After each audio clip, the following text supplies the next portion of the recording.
सैन्याने दहशतवाद्यांच्या आकाला धडा शिकवला, पाकिस्तानला जशास तसं उत्तर दिलं. विरोधकांच्या टीकेला पंतप्रधानांचं उत्तर.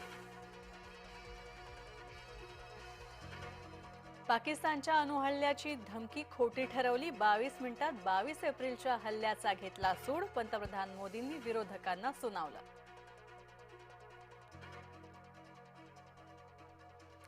पहलगाम हल्ल्याचा एकही देशानं निषेध केला नाही. पुन्हा दहशतवादी हल्ला झाल्यास तुम्ही काय कराल? राहुल गांधींचा केंद्राला सवाल.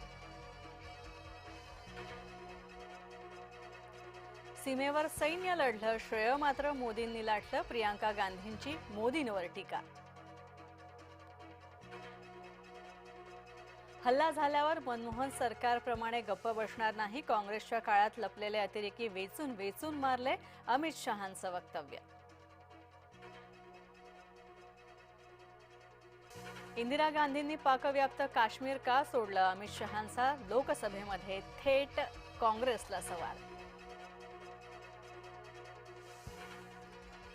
कोकाटेंच्या राजीनाम्याची शक्यता मावळली, मराठा मंत्र्याचा बळी देण्यास अजित पवार नाहीत तयार.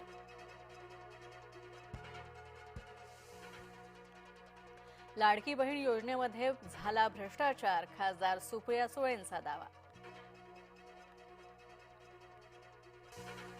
महाराष्ट्र आता थांबणार नाही, महाराष्ट्र सर्वच महत्त्वाच्या आर्थिक क्षेत्रांमध्ये अग्रेसर. मॉर्गन स्टॅनलेच्या अहवालात नमूद. अहवालाचं मुख्यमंत्र्यांकडून स्वागत, तर राज्यातील जनतेचंही अभिनंदन.